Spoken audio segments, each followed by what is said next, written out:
Now it's been a while since I've actually done this. I've been wanting to do these. There's a couple videos on this channel that I wanted to react to. Been doing it for a while, so yes, we're back in it. Like generally, I think most people, by the way, before I start this, I think most people think this show has been greenlit because of how good the voice actors are. For example, Japanese voice actors, great, well-known voice actors. So with the other stuff, like English VAs, super great, like well-known VAs, well, most of them. So I think generally speaking, a lot of people they put too much effort into it for it to not be greenlit. And from what I can tell, I'm pretty sure it's passing Knights of Guinevere soon, or has passed Knights of Guinevere, and obviously Gaslight Edition and stuff like that. So it's already, after the Minnesota Mojo's, picking up really great pace compared to the other two. Because I think it's an overall thing which people enjoy. Anyway, every game, character, anime inspiration explained. In the thumbnail it did say snappers as browser, and yes, I can see that. I think I did make that I've talked about it a couple times how he just reminds me of a browser kind of villain. Anyway. Today I want to talk. I need to make sure I don't have. Right, that's why I ended it for a second. That would have been bad. Just sorry, double checking. Talk about all the characters from the new Glitch series Gameoverse from right here on YouTube. Go check it out if you haven't seen it for yourself, as there's going to be a lot of spoilers ahead for the very first episode, as we get into every single character, their lore within the game, and their inspiration from games outside of the show. Now, just for a rundown on the premise, Gameoverse is a show about video games, with the funny idea that if you beat the video game, there's nothing else for the video game to load in its programming, and that entire world is destroyed. Thus, our main characters are people who survived their worlds being destroyed after they defeated their final bosses for their own games. Together, these characters are adventuring across the Gameoverse, trying to find a way to stop all of these worlds from being destroyed. Now, at first, I thought each of these characters would just be a reference to one game or another, or maybe even just two games. But it seems that the point of the show is going to be to layer as many references as possible into every single character. So I'm going to explore how that looks in the pilot with all of these different ideas thrown together. Now, to start, of course, we have Kit and Caboodle. Kit being short for Kitty, as in Kitty the cat, and Caboodle being her little robot sidekick. Now, when I first saw the trailers and all the promotionals for this show, it was very clear to me that Kit was... The Gameoverse flew under the radar until the last 2 weeks. I realized it's coming out. I'm like, this seems like it'll be fun. I might as well react to this new Glitch show that's coming out, and I was doing a lot of doing it. So it literally flew under my radio personally, but yeah. Somewhat inspired by Sonic the Hedgehog. Some people may argue that she's really only supposed to be Ratchet from Ratchet and Clank, with Caboodle of course being Clank, the robot sidekick. But there's also plenty of clear evidence of Sonic inspiration for the character of Kit as well. First off, on all of Glitch's socials, including here on YouTube, they released a few promo images showing us the characters and giving us a few details about them. On Kit's page, we get some fun details like her being 26, as well as it explaining that she's destined to be a hero, as she's supposed to be the hero of her game, but she's forced to play the villain, because as long as the villains are winning in a game, you can't beat the game, and the game can't be over. But what's really important here is it also says she's the #1 chili dog enthusiast. I remember seeing a meme of this. I don't know if that's still a thing. I remember seeing a meme of Kit eating chili dogs. And obviously chili dogs is a reference to Sonic, because Sonic's #1 food that I think is probably in every Sonic show, maybe even a bunch of games, that he likes chili dogs. Now, this isn't just Sonic the Hedgehog coded, but it's very specifically Sonic the Hedgehog cartoon coded. Yeah, by the way, Sonic, I don't care what you say, I'm still annoyed Sonic Underground never got a complete ending. I remember enjoying the show so much. I'm pretty sure it never got a complete ending, it got cancelled or something. But especially the whole theme song stuff.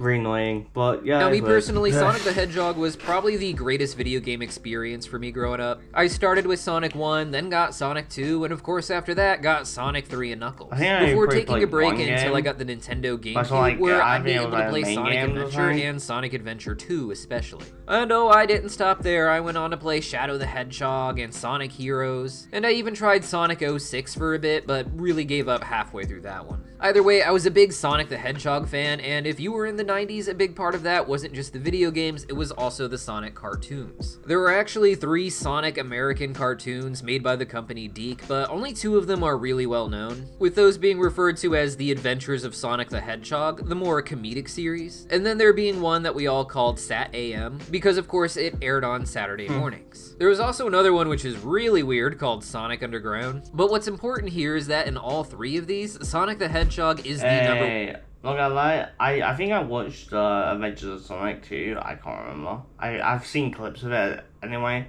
but generally speaking, Sonic Underground is probably my favorite One Piece. One chili dog enthusiast. Maybe, it was such an maybe important part of his character shows, that so I remember when I became obsessed with Sonic and wanted a Sonic the Hedgehog birthday party, chili dogs was the only reasonable thing to serve, even though I didn't particularly like chili dogs. But when it comes to all these different Sonic the Hedgehogs, Kit seems to take most inspiration from the Sat AM. This version of Sonic the Hedgehog took place in this tiny little village called Knot Hill Village, hidden away in the woods as a sort of safe haven for the last of the animals who hadn't been roboticized by Dr. Robotnik. In the show, Sonic was surrounded by a cast of different furry characters, each being their own kind of animal, and each being part of a resistance known as the Freedom Fighters, who were trying to stop the roboticization of all the animals and take back their planet Mobius. In Gameoverse, we see something really similar, with this little village that exists in the middle of a forest for these furry creatures, and a strong focus of technology in this world, not just with the villains who are full-on mechas, but like with Sonic and Sat AM, there seems to be a strong interest of robotics for the other characters, with characters like Tails, and even this walrus Rotor, using robotics and technology to their advantage against Dr. Robotnik. And of course, with all of these characters, not just Kit having mechanical enhancements from what we can see, it also reminds me a lot of the character from the show Bunny, who also had a robotic arm and leg. Though this was due to her being partially roboticized, and not some sort of choice or willingness to get automail like you would see in something like Full Metal Alchemist. And of course, a lot of this mechanical inspiration comes from another game we're going to talk about, Mega Man. But I really wanted to talk about these ideas with Sonic the Hedgehog first, because a lot of what we see with the world that Kit comes from seems really heavily inspired by this cartoon series as opposed to the video games. But another really important detail that ties Kit to Sonic the Hedgehog for its inspiration is this evil robot bad guy that she's fighting. This doesn't seem like any other robot from among the robots that she's fighting, and instead this villain appears to be a mecha version of our main character.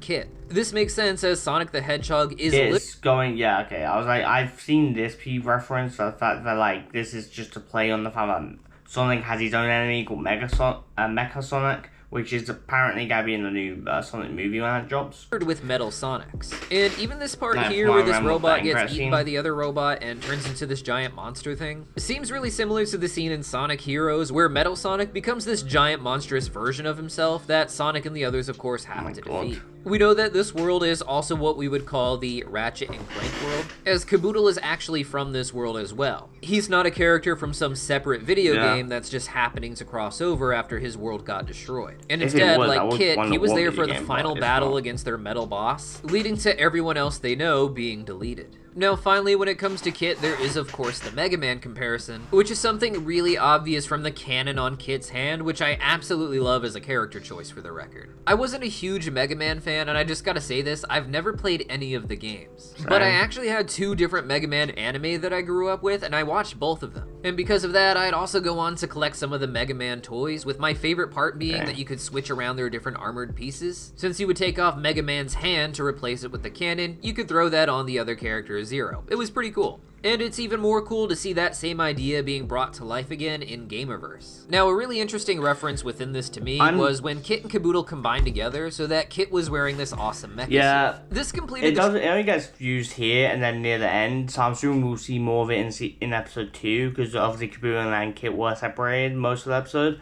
Transformation into a Mega Man type character. I'm almost certain and we even saw from the very famous pose in the pilot that she was going to be posing a lot like Mega Man. But what's interesting to me is, even though I thought this transformation sequence was a lot like Sailor Moon from the 90s anime, my editor Haro claims that it's supposed to be a reference to one of the Mega Man transformations in one of the animes. But I'm not entirely convinced, so I'm going to have him play them side by side and let you guys decide in the comments down below. Now, what I love about this so far is these are 3 franchises that I actually actually have quite a bit of experience with, especially Sonic the Hedgehog. But even a little bit of Mega Man with the anime and toys, as I said, and I actually played one of the Ratchet and Clank games with a friend. Though I'm not gonna lie, it got a little hard when there was too many tools for me to keep track of with all the buttons and all of the menus that swapped out buttons. But with a lot of these franchises being rooted in the 90s and early 2000s, there was also a lot of niche references to video games I liked as well. This started first with the character of Gobbles the Learned Source, who on the surface seems like he might just be a very generic reference to Barney. Barney, of course, isn't a video game, but a children's TV show featuring a live-action dinosaur played by a prison convict in a suit.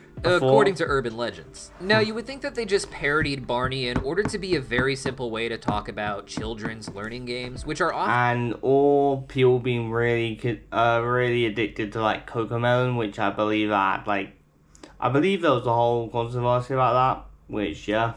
Based off of characters you see in TV and movies. Even in Japan, there was a lot of early video games and even what they called VHS games that were focused on characters like Mario or Sailor Moon, teaching kids the basics of reading. We saw this with Gobbles the Learnosaurus in the Gameoverse trailer, where he's teaching kids about vowels before he's suddenly interrupted by the conflict between Kit, Caboodle, and their enemies. Making the trailer something of a prequel that explains how Gobbles joined Kit and Caboodle on their team, which they refer to in the show as Farcade.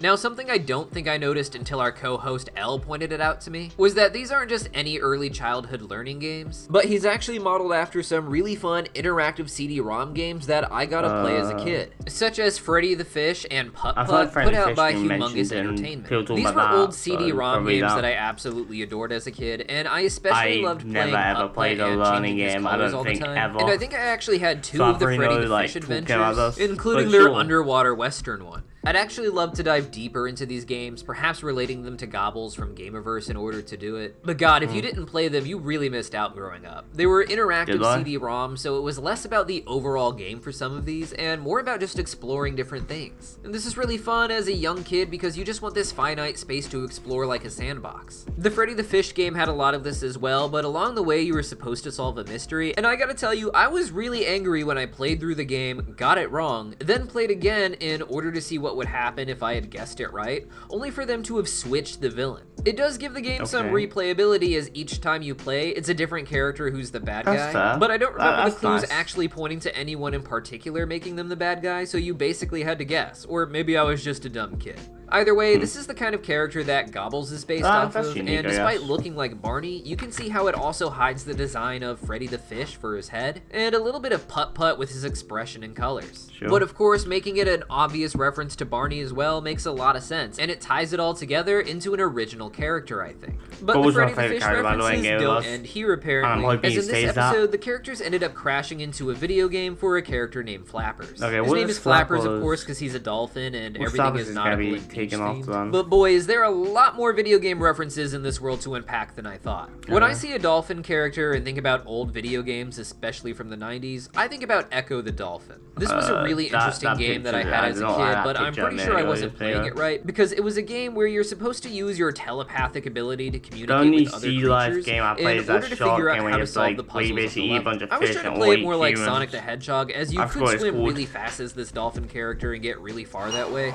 but eventually I would get to some sort of dead end that could only be escaped if you knew how to read. And I was playing this before I learned how to read, for the record. Either way, beyond being about a dolphin, Flapper's video game didn't seem really related to Echo, and instead, there was a lot of other references hidden within it. Elle wants to say that this character is also supposed to be a learning type character, such as Freddy the Fish, but I think part of that just comes from the art style of the show, which does get a little different for each game world, but which I think is going to make a character like Flappers look a little bit more related to a character like Gobbles than they should be. For me, the vibes I got while watching the actual episode were none other than Mario, especially when it came to the big final boss. This is the character. I see Snappers as Bowser, but I don't really see like Flappers as Mario. I don't think. I don't really feel like, oh, this feels like Mario. No, but Bowser definitely feels like Snappers definitely feels like a Bowser. Snappers, who even back in the trailer I said looked a lot like a Bowser ripoff. But of course, they have that underwater theme being a shark in the world of flappers. And there's even some Wario logic here, with the characters' names rhyming as flappers and snappers. Okay. And even the little overworld where they go from level to level, I would say looked vaguely like a Mario game. Yeah. But my editor Haro also had his own opinions. And man, I gotta say, this is probably the most collaborative video Cartoon Universe has made with its crew members in a long time. According to him, a lot of the design in this game is much more reference to Donkey Kong, which Mario in many ways is actually a spin-off from. But in this case, we're talking about Donkey Kong like Donkey Kong Country, which I can definitely see also being an inspiration to their overworld where they go from one level to another. However, in addition to the final boss clearly being inspired by Bowser in my opinion, Haro also says that this shark character is probably modeled a bit after the DK boss, King K. Rool, who instead of being a shark is a crocodile, which makes sense, and who also has a crown like Snappers. What I really love is how many different references they can layer into all of this, and even with this Metal Sonic version of Kit the Cat, I feel like we get a little bit of Waluigi with... So I'm gonna be honest, I don't know if that character's gonna be annoying or not. I'm just hoping she is annoying. Like, she sounded annoying when we went at the end, so I'm just hoping she's not an annoying character, like, personally, but yeah. That color scheme and that more evil personality instead of just being a robot Kit the way Metal Sonic tends to be in the Sonic series. Yeah. No, these are all the references that I could dig up between me and my crew on the heroes. Let me know if there's any more I might have missed in the comments down below. But of course, the show seems to be equally about its villains. Now, I might do a separate video just for the villains later if you guys give me a little bit more information to work on, because I do seem to be a lot less versed with these characters. But as a comic book fan, what if I told you that say, from what I know, Dark Horse, manga, and even image. To start, from what I know, Misinformation was literally inspired by Jessie from Team Rocket. That's why people got Team Rocket vibes. I'm pretty sure it's been confirmed that she literally was inspired by Jessie, which I don't hate because honestly, from the anime version mostly, I think. Know that there's a group called the Syntax who is working with the heroes in order to make sure all of the video game bosses are defeated, and thus the worlds are destroyed. This group appears to be made up of villains from across the Gameoverse, with the most important for the first episode, at least to start, being Misinformation. She's not the leader of the group, and actually kind of one of the lower members apparently, but that makes her the character who gets to interact with Kit the most, trying to go down into the different game worlds like Kit in order to make faithful bad, because she's a low tier grunt, you could say. If she's a low member, like Fold is also probably a low member, I don't know. It could also just mean, like, you know, how it literally is Justin James, literally, because Justin James, I'm pretty sure, are literally low grunts in, like, Team Rocket. After the heroes finish their quest. Now, when I first saw this character, I felt like she was some sort of evil version of Peach. Maybe like Rosalina with a little bit of purple. I can see and that. You just gotta admit, there's something very Waluigi about her. Like, she just looks like a Waluigi for Peach, more so than Daisy does. And part of me just sees some sort of female version of the villain from Wacky Racers. You know, the purple dude, Daster. Yeah, okay. But supposedly her key inspiration is Jessie from Pokemon. This makes a little sense as a character. She's very fun, and she's kind of got that Team Rocket energy. And of course, you can just as easily say that she's still a video game character because Pokemon, of course, started as games. Jessie wasn't really original to the games first and only came about in Pokemon Yellow because that was meant to be a game that more closely followed the anime. Also, with Misinformation, now is probably the best time to discuss the big difference between Gameoverse and the Amazing Digital Circus. The Amazing Digital Circus isn't exactly kid-friendly, but it does masquerade as kid-friendly, being inside of a kid-friendly video game. But even with that in mind, there isn't really a sexual... I still remember a lot of people complaining about how the show isn't kids-friendly when it literally, I don't think, ever says it. It's not their fault that you think this is kids-friendly from that.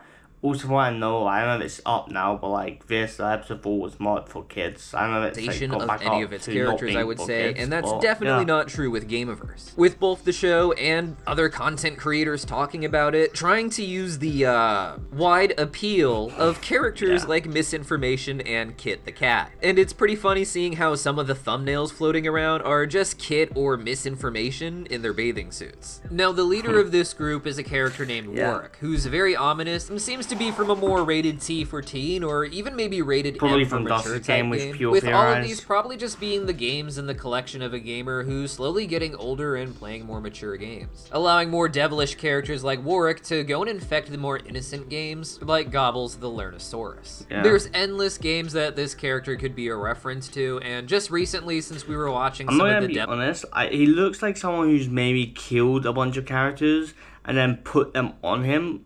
Like, also, I did watch this anime or whatever. He looks like he just ripped like an arm off the character and just stuck it on him. Put another arm off, stuck that on him. With our feet off. He looks like he's made of a bunch of various parts, I swear. Devil May Cry show on Netflix and talking about the games. I get the feeling that he's a little bit Devil May Cry. Next, there's this really interesting character, Fold, who's one of the villains, but who I can't seem to relate to any video game that I'm aware of. And at the time of making this video, which is admittedly very shortly after the pilot has been released, I'm not seeing any chatter about it online either. Maybe by the time this is up, there will be some references people have pointed out that are a lot more obvious. But from what I understand with the lore behind he's Paper. He's the Paper from Dora Explorer. Does Dora Explorer have a paper in it? I don't know. Show itself, it's that Fold is actually from a game that was being developed by the creator of the show, Ross O'Donovan. Okay. This means there's no real-world inspiration that we can pull this character from, and instead he's more of a special Easter egg for not just the creator, but people who are very well aware of the development of the show and its characters. One thing that's just got floated to me by my editor, however, is that Fold is actually supposed to be a tutorial type character, and that his inspiration from the game he seemingly would have been a part of originally would be a kind of tutorial character who turns out to be a villain, or is it actually that helpful? Perhaps just being annoying and thus seeming like a villain because I'm pretty sure it would explain little Misinformation and the Fold are both tutorial characters. They're both literal tutorial characters. In general, the pilot, such as him just because they help the hero, even that and I even heard that his design could be based off of something like that Microsoft paperclip we all know. Like, he's basically supposed to be the same thing. He's some sort of annoying piece of paper who gives you tips and advice. But maybe the idea in the original game was that he would give you bad advice and be something more like a misleading villain. Though I'm also being told by Haro and Elle or we just turn the guide of that thing into a villain just for the Gameoverse. Misinformation herself is supposed to be the misleading tutorial character, hence her name, Misinformation. Though I guess I'm just not well versed enough in video games to get that reference. A lot of people know that there was originally a Gameoverse series right here on YouTube that was nothing but not gonna lie, literally after I watched Gameoverse, I got a recommendation of Gameoverse episode 1. I was like, what? I don't want to watch it just in case, but like, I'm assuming it won't follow the same story as people would know what would happen, but yeah. Funny shorts. The creator has come out and said that nothing about it is canon, and there's no weird continuity or fun play. There might be references. The original was just a fun series of silly ideas that he later decided I'm pretty sure that was Easter egg like that, see? Make a lot more serious. And with that in mind, the most serious character to end this video on might be this character here, who apparently is named Dusk. Now, like with the Devil May Cry reference, this is something I only would have understood because I also recently watched the Castlevania series over on Netflix. But it does look like this character may be a reference to one of those from Castlevania, such as Alucard, a character who's very mysterious and may look like a villain. But his name Alucard is actually the reversal of his father's name, Dracula. In Castlevania, Dracula took a human wife, leading to the birth of Alucard, who changed his name to be the reverse of Dracula because he wanted to show that he was against everything his father stood for, seeing humans as an inferior race. Now, of course, it's possible that, like Kit and Caboodle being from the same world, Dusk may also be from the same world as another character in the show. Perhaps most likely... Yeah, I'm pretty sure I've seen so much people talk about how Dusk and Warwick... Dusk was like the villain of his game world and Warwick was part of the hero. Also, look at Dusk. Look at Warwick. He has multiple parts, especially his both arms. Like, you don't think his body looks like he's so demonic. Could be obviously the game design, or he ended up killing a bunch of game characters and sticking their arms on them. The evil villain Warwick. There's a lot of parallels between our heroes in the Farcade and the villains in the Syntax, and it makes sense that the leaders of both groups would be from the same video game world, taking their original conflict and their fight against each other into the greater Gameoverse across all of these different digital spaces. And of course, the thing I'm looking forward to most with these characters is figuring out what the actual goal is for Warwick, as he talks about potentially because it does sound like, I'm assuming there are conditions for it, and he's probably up to something else, but yeah, there's definitely something going on. Like, I doubt these people are the good guys, although it does sound like his offering is pretty good. But why exactly would he in order to bring them back if he's seemingly a character who wanted to destroy things to begin with? There's a lot of interesting play with heroes and villains here switching roles, with our main characters trying to stop the worlds from being destroyed, but having to help the villains in order for that to happen. Warwick may have some greater evil in bringing back old worlds, maybe just wanting to enslave them, but a big theme in the pilot that Kit touched upon is the idea that they think they're doing the right thing, and maybe it's not. Originally, she and Flapper... Could easily be that DOS has manipulated Kit the whole time. That they could definitely pull that, like a whole how Kane for the main sagas ended up being a decent bad guy. He obviously didn't mean to be evil, etc. But like for one episode, I could definitely see them like Dusk being somehow evil or somehow manipulating it and saving the heroes in order to do something bad. And we're always trying to stop them. All thought they were doing the right thing by defeating their final bosses and finishing the game. But this led to their worlds being destroyed.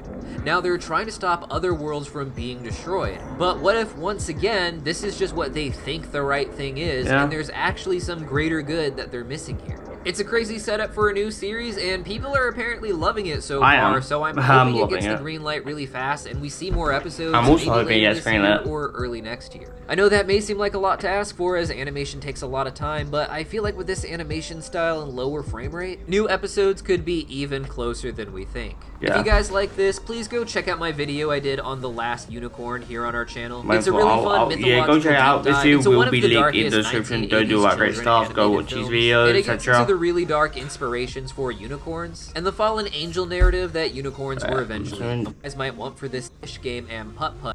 I'm assuming that's all of it. Generally speaking, I'm looking forward to Gameoverse. Hope you guys screen it really, but hopefully. And like I said, I think because a lot of people are used to it taking months, and because they haven't started, it could take 3 months, even longer. People are used for it taking a long time. So to be honest, if it comes quicker than people think, it will honestly be a surprise. I'm just hoping at least, if it gets greenlit, at least get an episode 1 out by this year, and I'll be happy, thankful. I'll be really happy if an episode 1 drops sometime this year. It would definitely make my day. It'll make my year, 100%. Like I said, depending on if it gets greenlit, which I think it will, like, because it will probably, I would assume it being greenlit would be announced after the fact that the main sagas wraps up. That would make sense if like it getting greenlit would like be announced after the main sagas, because the main sagas wraps up. So they have to greenlit a show that they're doing, and right now they've got like the Helping Lackadaisy and all that. They're also got Magic Guinevere, Gaslight District, and now Gameoverse. And Gameoverse probably will be in high demand as it's literally new, so I can see them greenlighting that personally. Hopefully they do. Okay, I'm sweating again.